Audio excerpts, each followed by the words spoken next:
হুজুর একটা কথা বলি, এই আব্দুল্লাহ ইবনে জাহাজ বলেছিল আল্লাহ পাক ময়দানে মাশারে বান্দার জবানে আল্লাহ তাআলা লাগিয়ে দেবে, বান্দার হাত কথা বলবে, বান্দার চোখ কথা বলবে। ও বলে আমি আব্দুল্লাহ ইবনে জাহাজের জীবনে চোখের গুনাহ রয়েছে, আল্লাহ আমার চোখ দুটো যেন যুদ্ধের ময়দানে তুলে নেওয়া হয়, তাহলে আমার চোখের হিসাব দেওয়া লাগবে না। আল্লাহ আমার হাত দুটো যেন কাটা হয়, আমার হাতের হিসাব দেওয়া লাগবে না।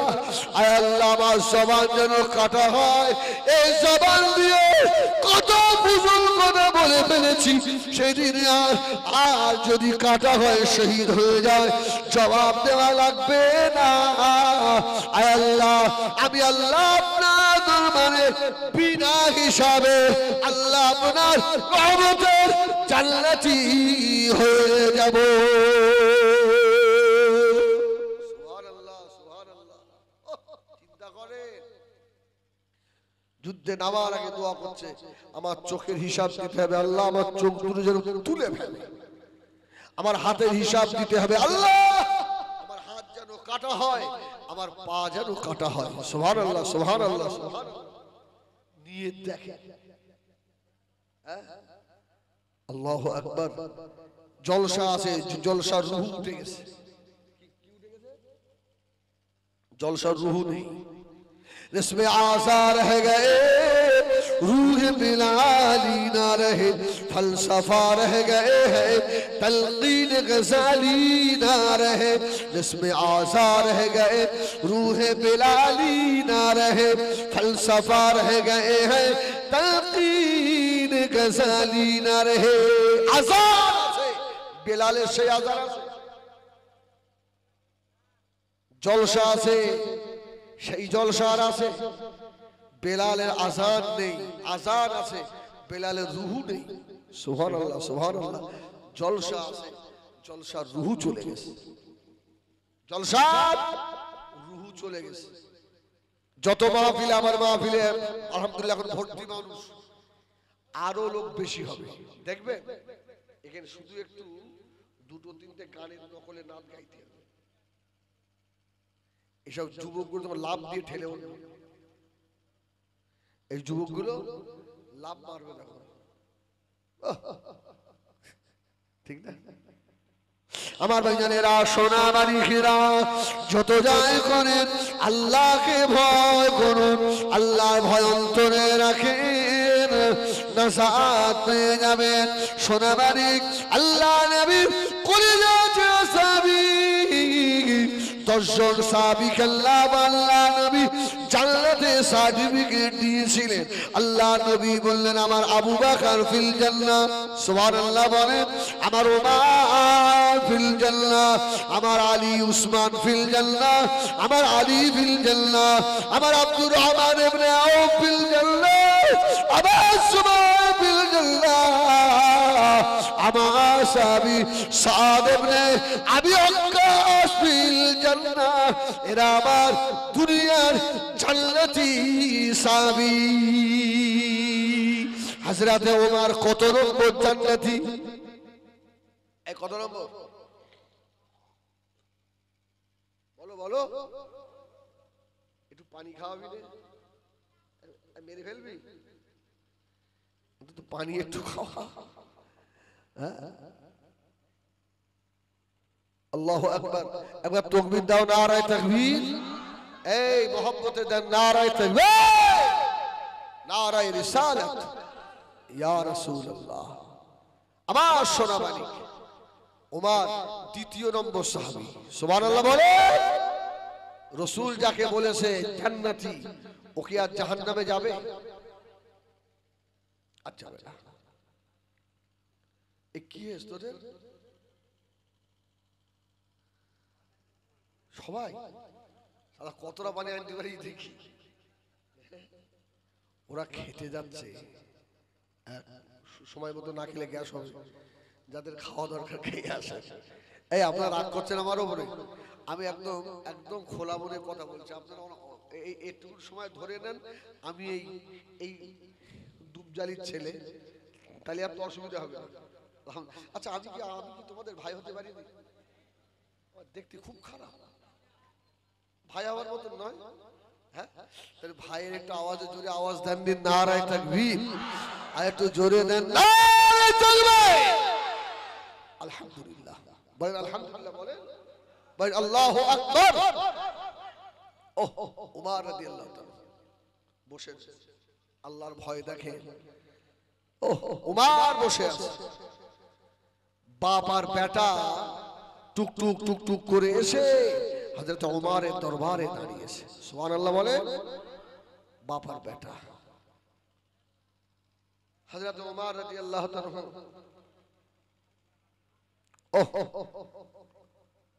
একবার বাপের দিকে তাকায়, একবার বেটার দিকে তাকায়। অনেকক্ষণ পরে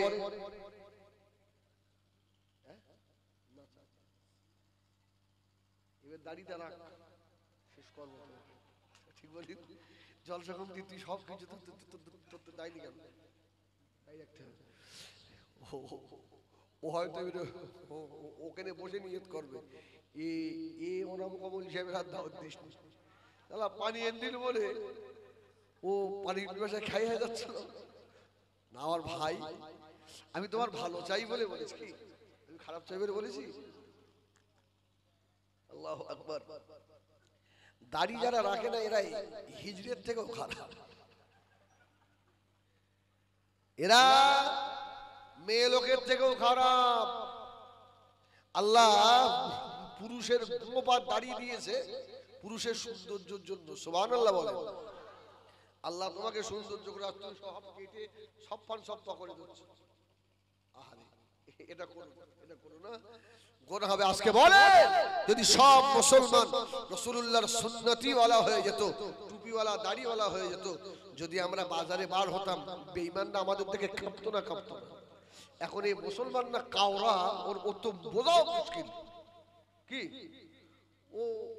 ও গাঁজা খাচ্ছে, এও খাচ্ছে, ও বিড়ি খাচ্ছে, এও খাচ্ছে, এও গালাগাল দেয়, ও গালাগাল দেয়, কি করে বলবো? যদি অ্যাক্সিডেন্ট হয়ে মরে, বলো প্যান্ট খুলে চেক কর, মরবি তাও তো তুই বেইজ্জতি হবি। আর যদি মুখে দাড়িটা থাকে, নামাজের যদি একটা দাগ থাকে, আরে এই ব্যক্তি মুসলমান, একে বেইজ্জতি করিস নি। সুবহানাল্লাহ বলে, তোমাকে মৃত্যুর সময় বেইজ্জতি হতে হবে না। আমার ভাইরা পায়ে ধরে বলছে সুন্নতি হয়ে যান, এই যত বালা আসছে সব বালা দূর হয়ে যাবে ইনশাআল্লাহ, একটা বালাও থাকবে না। উমর রাদিয়াল্লাহু তাআলা বাপের দিকে একবার, ছেলের দিকে একবার তাকাচ্ছে। অনেকে ভয় পাচ্ছে 26 তারিখে যাব, আমার ছেলে এসো তো যদি ঈদ মারে মাথায়, আমার ছেলেটা কি করে মানুষ হবে। এই শোনেন, আমি ওই জন্য এই অবস্থা করছি। বাড়িতে বিবিকে বলে যাবেন তোমাদের সব আল্লাহর হাওয়ালায় দিয়ে গেলাম, যদি না ফিরি আল্লাহ দেখবে, যাও বলে বার হয়ে যাবে। আমারও যাওয়ার ইচ্ছা আছে, তোমার ভয় হচ্ছে যদি ঠিক না থাকে তাহলে ওয়াজ করবে এটা। সুবহানাল্লাহ। এই আমি একটু, আপনারা রাগ করলেন না? আসলে অনেকক্ষণ চুপ করে রয়েছে, একটু হাসলাম, কি আলহামদুলিল্লাহ। এই তো উমর রাদিয়াল্লাহু তাআলা একবার ছেলের দিকে তাকায়, একবার বাপের দিকে তাকায়। তো ছেলেটার বাপ বলছে, কি দেখছেন, কি দেখছেন? যারা সাইডে বসেছিল এর বলছে, তোমার তো খুব সাহস, এই যে ওমরের নাম শুনলে বাঘ বকরি এক ঘাটে পানি খায়, শয়তান রাস্তা দিয়ে হাঁটে না, আর তুমি বলছো এই ওমর মানে, তাতে কি হয়েছে? তুমি কি উমারকে চেনো? উমার কি মানুষ? উমারকে দুনিয়ার সাধারণ কথা বলে ঠান্ডা করা যায় না। উমারকে ঠান্ডা করতে গেলে আল্লাহর কোরআন দরকার হয়। আল্লাহর কোরআন ছাড়া উমার দুনিয়ায় কারো কথা ঠান্ডা হয় না। সুবহানাল্লাহ। কত বড় নেতা হয়েছেন, নেতাগিরি আল্লাহ ঘোরাবে বাবা। শুনে রাখো, হযরত উমরকে আল্লাহ অর্ধ জাহানের খলিফা বানিয়েছিলেন। সুবহানাল্লাহ। অর্ধ জাহানের খলিফা কেমন নেতা মানে শুধু এই বুঝবেন না পার্টির নেতা, আমি হিজবুল্লাহ আমিও একটা নেতা। কি আপনি বাড়ির গার্জেন, আপনি বাড়ির নেতা, খবরদার ভাই উল্টো ব্যাখ্যা নেবেন। আল্লাহর কি রাস্তায় ইট মিট মারলে আমি কিন্তু আর বাঁচব না। এমনি এমনি দুর্বল লোক, তবে ভাঙড়ে আমার মারলি তার ছাড়। যদি শোনে যে হিজবুল্লাহ হুজুরের গায়ে হাত দিয়েছে, এটা আমার ইমানই বিশ্বাস। ভাঙড়ের মানুষ হিজবুল্লাহকে এত ভালোবাসে, তার চাপ খুলে ফেলবে ইনশাআল্লাহ, এটা আমার ইমান। হ্যাঁ, ওহ আল্লাহু আকবার। তো বলছে অর্ধজানের খলিফা তো উমারকে তো নামাজি হালতে পেটে ছুরি মারা হয়েছে। হুজুরের ধরে হুজুরের ছেলে আব্দুল্লাহ উমারের মাথাটা নিজের কোলের উপরে রেখেছে। আব্বা কষ্ট হচ্ছে তো উমারের মাথাটা কোলের উপরে রেখেছে। হযরত উমারের মাথাটা বেটা আব্দুল্লাহ কোলের উপরে রেখেছেন। হযরত উমারের দুটা চোখের গোড়া দিয়ে পানির টোসা গড়িয়ে যায়, হাও হাও করে কাঁদছেন। হযরত উমার বেটা আব্দুল্লাহ কানে কানে একটা কথা বলল, ও আব্দুল্লাহ রে, আমার মাথাটা তোমার কোলের উপরে রেখো না, আমি উমারের মতো গুনাহগার আল্লাহর আসমানের নিচে জমিনের উপরে আর নাই। যে উমার আল্লাহ নবী বললেন দ্বিতীয় নম্বর জান্নাতি আমার উমার। হযরত উমার বলছে, বাবা আব্দুল্লাহ, আমার মাথাটা তোমার কোল থেকে জমিনের উপরে নামিয়ে দাও, আমি উমার আমার সিদরাতুল মউত, আযাবুল মউত, সাকরাতুল মউতের কষ্টে আমি উমার আমার মাথাটা ধুলার উপরে একটু গড়াগড়ি খাক, এইটা দেখে যদি আমার আল্লাহর দয়া হয়, যদি আল্লাহ তার উমারকে ক্ষমা করে দেয়। সুবহানাল্লাহ। শুধু বাড়ি গিয়ে এতটুকু ভাববেন, যে মানুষটা দ্বিতীয় নম্বর জান্নাতি, ছেলেকে বলছে আমার মাথাটা কোলে রেখো না, জমিনে রাখো, আমার মাথাটা একটু ধুলায় যদি গড়াগড়ি খায়, আমার আল্লাহর যদি মায়া হয়ে আমাকে যদি ক্ষমা করে দেয়। সুবহানাল্লাহ, সুবহানাল্লাহ। উমার অর্ধজানের খলিফা, হুজুর আমার সংসদ চালাবেন, সংসদ মেম্বারদের ডাক করলেন, মন্ত্রীদের। আমার ভাইজানেরা, হোর ইবনে কায়েস বলে একজন তাবিঈ ছিলেন। হোর ইবনে কায়েস উনিও মন্ত্রী, ওনাকেও চিঠি করে উমার ডাক করেছে, বাজে পেশ হবে। হোর ইবনে কায়েসের চাচা বলছে, ভাইপো আমি তোমার সঙ্গে যাব। এই আমার দিকে ভাই, আর 10 মিনিট পরেই ভাই আসবে। এই বুঝতে পারছি সামনে আপনার বিরিয়ানি রেখে আর খিচুড়ি ভালো লাগে, ভাই এক্ষুনি আসবে ইনশাআল্লাহ। আমার সোনা মানিক হোর ইবনে কায়েস বলছে, চাচা চলেন। চাচা বলছে, মুসলমানরা কেমন সংসদ চালায়, আর উমারের নাম শুনেছি খুব, একবার উমারকে গিয়ে দেখে আসি কেমন সংসদ চলে। ও বাবা, চাচা এসে দেখে অর্ধজানের খলিফা জামায় 70টা তালি। জোরে বলো, জোরে বলবে না? দুদিন যদি একটু পথ পেয়েছে, ওর বাপের ভাঙা সেই আদিম যুগের সাইকেলটা চড়তো, কমস করতো। 6 মাস পরে কি কার টাকায় চড়ছিস বাপ, কার টাকায় চড়। ও আমার খুব ভালো মনে আছে, আমি তো শান্তিপুরে পড়ি জানেন, শান্তিপুর মাদ্রাসা শামসুল উলুম।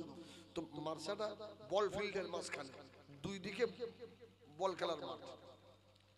তো ওই জোহরের পরে আমাদের আপনার কাফিয়া, আমি তখন পড়ি, আপনার ওই কুদুরি বলে একটা কিতাব আছে, কুদুরি।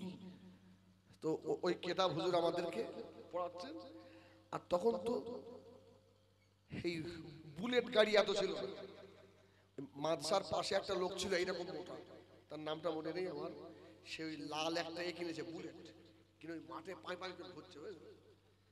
আর আমি তো হাফেজ সাহেব হয়ে তারপরে আবার মাওনা পড়তে গেছি, একটু হুজুরে ভালোবাসতো। হাফেজ সাহেব আপনি বারবার কি দেখছেন? মানে হুজুর লাল বুলেট কি সুন্দর দেখাচ্ছে, দেখেন যেরকম লোকটা মোটা ওই রকম। তা মুফতি সাহেব বলছে কোচি ও শয়তানরা দুনিয়ায় চালাক, হ্যাঁ আমরা হাসরে চালাবো। সুবহানাল্লাহ। ময়দানে হাসরে ওদের মাথার মধ্যে লাল বুলেট নিয়ে কখন যে জান্নাতে গিয়ে ঝাঁপতে পড়বো। সুবহানাল্লাহ সুবহানাল্লাহ। এই ছাত্র লাইফের বেশ কিছু কিছু কথা বলা যায় না। অর্ধজারের খলিফার জামায় 70টা তালি। তো হোর ইবনে কায়েসের চাচা এসে বলছে এই নেতা এই একটা জামার জুতা আছে ওর। তো হোর ইবনে কায়েস বলছে চুপ করে বসো, এই রেগে গেলি খাল খুলে ফেলতে হবে, জামা ছেঁড়া দেখলে হবে না। উমার যদি একবার খেপে গেছে তো তোমার হাল কিন্তু বেহাল হয়ে যাবে। অনেকক্ষণ পরে হোর ইবনে কায়েসের চাচা সহ্য করতে না পেরে বলছে এই তোমাদের উমর, হাত দুটো এরকম করে বলছে এই তোমাদের উমর। উমর শুনতে পেয়ে গেছে।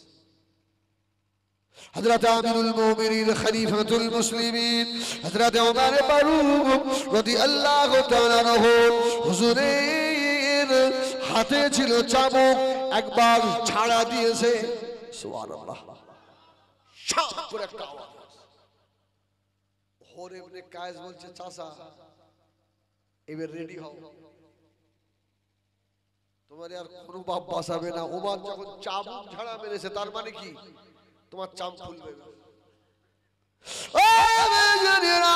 আল্লাহর আশকে আল্লাহ নবীর আশেক হোর ইবনে কায়েস তাবিঈ বলেছিলেন হযরত ওমরকে কি করে ঠান্ডা করব, আল্লাহর কোরআন ছাড়া উমারকে ঠান্ডা করা যাবে না।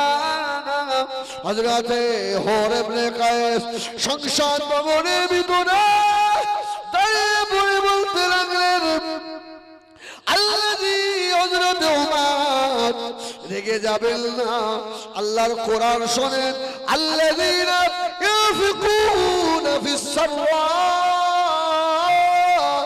والضراء والكاظمين الغيظ والعافين عن الناس والكاظمين الغيظ والعافين عن الناس। এই আয়াত হোর ইবনে কায়েস যেই না তেলাওয়াত করলেন হযরত ওমরের চেহারা পাল্টে গিয়ে সংসদ ভবনের ভিতরে হাত থেকে চাবুক জমিনে পড়ে গেল। হযরত ওমর দাঁড়িয়ে বলেছিলেন আইদা তুলিয়াত আলাইহিম আয়াতুহু যাদাতুহুম ঈমানা ওয়া আলা রাব্বিহিম ইয়াতাওয়াক্কালুন। সুবহানাল্লাহ। ওমর বললেন এ হোর ইবনে কায়েস তুই অনেক বুদ্ধিমান, যদি না বলতিস আল্লাহর কোরআন দিয়ে তোর চাচার চাম খুলে ফেলতাম। সুবহানাল্লাহ সুবহানাল্লাহ। হোর ইবনে কায়েস বলছে হুজুর আমি তো জানি আল্লাহর কোরআন ছাড়া আপনাকে ঠান্ডা করা যাবে না। সুবহানাল্লাহ। আমার ভাইজানেরা সোনা মানিকেরা এ তো ওমরের কথা। বাদশা হারুন আর রশিদের নাম শুনেছেন। বাদশা হারুন আল্লাহর ওলি তো নাকি, আল্লাহর ওলি না শুধু ওলি, মস্ত বড় আলেম, জোরে বলুন সুবহানাল্লাহ। বাদশা হারুন আর রশিদের দরবারে একজন গোলাম বাদী থাকে, অপরাধ করে ফেলেছে। তো বাদশা হারুন ওকে দরবার থেকে বার করে দেবে। ও চিন্তা করছে এ তো আল্লাহওয়ালা মানুষ, একে এখন ঠান্ডা করে কি করে। الذين ينفقون في السراء والضراء والكاظمين الغيظ বাঁধি গোলাম পড়তে লাগলো, জোরে বলুন সুবহানাল্লাহ। বাদশা হারুন তো কোরআন বসে হাত চিল্লে বললেন এ আমার বাড়ির গোলাম আমি তোকে আল্লাহর রাস্তে মাফ করে দিলাম। বাঁধি তারপরে পড়তে লাগলো ওয়াল কাযিমিনাল গায়যা ওয়াল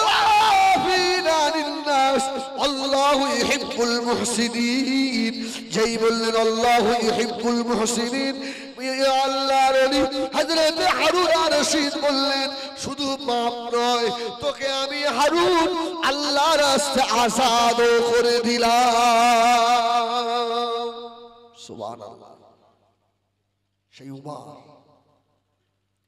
সাইড থেকে বলছে তো সাহস তো খুব, তুই বললে উমর কি বলছো মানে?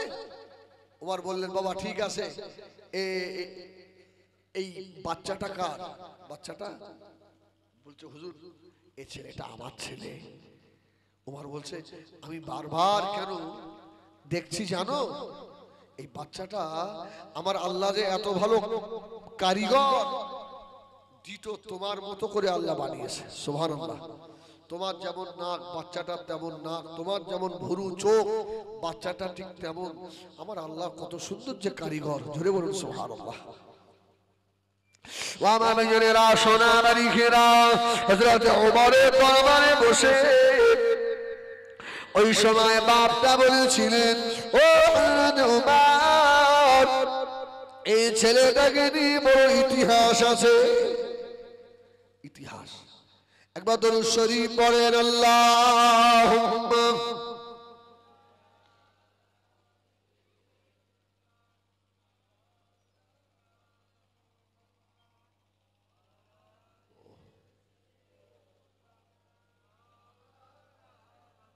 হালত ভালো নয়, একটু জোরে পড়েন আল্লাহুম্মা সাল্লি আলা।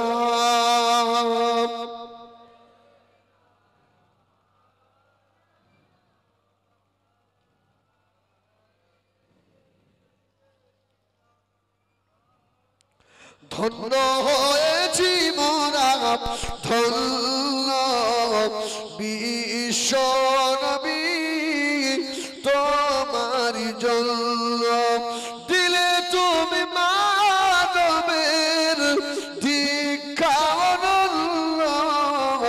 আল্লাহ ছাড়া মাবুদ নেই কেহ অন্য। ধন্য হয়েছি মোরা ধন্য বিশ্ব নবী তোমার জন্য। আল্লাহুম্মা সাল্লি আলা।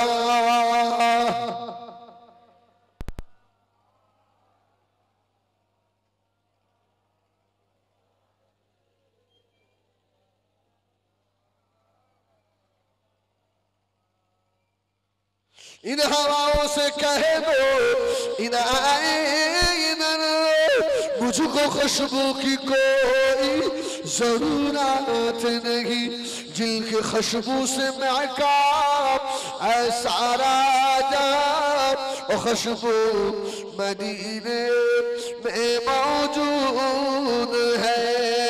अल्लाहुम्मा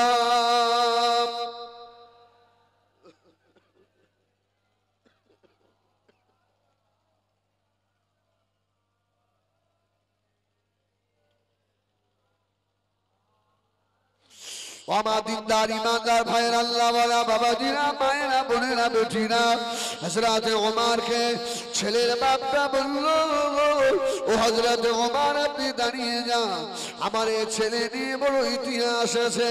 নবী আমার মদিনা শরীফে দাঁড়িয়ে আল্লাহ নবী জিহাদের ডাক দিয়েছিলেন। ও আমার সাহাবীরা কে জিহাদে যাবে বলো? ইয়া হযরত ওমর, ওই ডাক আমার কানে আসে, আমি আর বাড়ি বসে থাকতে পারি না। হযরত ওমর আমি ঘরের ভিতরে গিয়ে আমার লম্বা তলোয়ার বার করে নিয়ে জিহাদের ময়দানে ছুটছিলাম। হযরত ওমর এই বাচ্চাটা তখন আমার বিবির পেটে ছিল। আমার কোথায় চলে যান? তলোয়ার নিয়ে জিহাদের ময়দানে যাচ্ছে, কিন্তু আমার পেটে যে বাচ্চা, আমার পেটে কচি।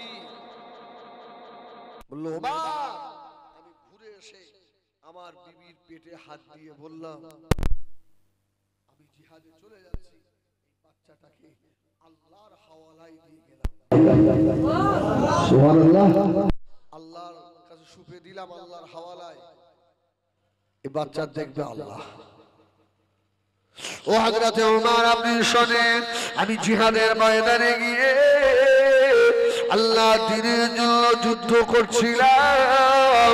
কয়েক মাস হয়ে গেল, 1 তারিখে খবর চলে গেল,